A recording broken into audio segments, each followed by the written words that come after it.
Rules Mania.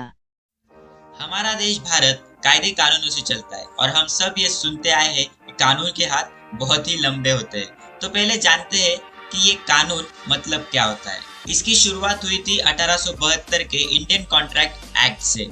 तो हम आज जानेंगे और मैं उस स्वरूप आपको पूरी जानकारी दूंगा इसके बारे में कि इंडियन कॉन्ट्रैक्ट एक्ट 1872 क्या है। तो सबसे पहले इंडियन कॉन्ट्रैक्ट एक्ट का मतलब है कि कोई भी दो या दो से ज्यादा व्यक्ति में लीगली डील होना, मतलब पूरा कानूनी समझौता। तो पहले जानते हैं कि ये कॉन्ट्रैक्ट आया कब। इंडियन कॉन्ट्रैक्ट एक्ट 1872 25 अप्रैल 1872 मतलब के 25 अप्रैल 1872 में इंडियन जनरल ने साइन किया था। तभी भारत में अंग्रेजों का राज्य था और उन्होंने ये कॉन्ट्रैक्ट इंग्लैंड के नियम कानून के आधार पर बनाया था। इसमें कुल मिला के 266 सेक्शन है जो कि हिस्सों में बताया गया है, जैसे कि सेक्शन 123 सेल्स ऑफ गुड्स का प्रोविजन है। Section 224 to 267 contract of indemnity and guarantee. Section 288 इसमें contract of bailment and pledge आता है। सेक्शन 233 से 266 में पार्टनरशिप होता है। इंडियन कॉन्ट्रैक्ट एक्ट 1930 में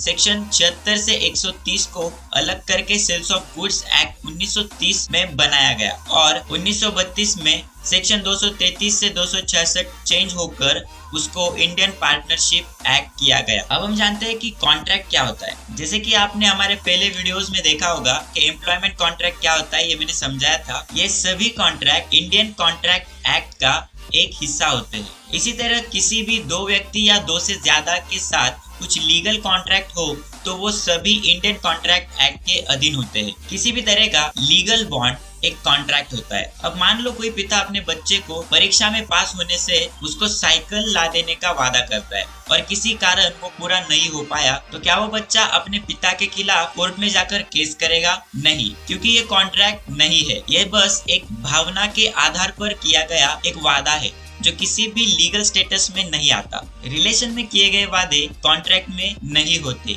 अब मान लो कोई जमीन मालिक अपनी जमीन बेचना चाहता था और उसे बायर मिल चुका है। अब उस बायर ने ये कॉन्ट्रैक्ट किया है कि वो आधे पैसे पहले देगा और बाकी के पैसे एग्रीमेंट होने के बाद। अब अगर वो जमीन मालिक आधे पैसे लेकर भाग गया तो क्या बायर उसके खिलाफ कोर्ट में केस कर सकता है? जी हाँ, वो ये कर सकता है, क्योंकि वो पूरी प्रोसेस एक फॉर्मल प्रोसेस है जिसमें कानूनी तरीके से एग्रीमेंट हुआ है। इंडियन कॉन्ट्रैक्ट एक्ट का ये एक हिस्सा है। आसान भाषा में समझे तो कॉन्ट्रैक्ट का मतलब होता है कि एक वादा करना जो कि प्रपोजल और उसके एक्सेप्टेंस से आया हो।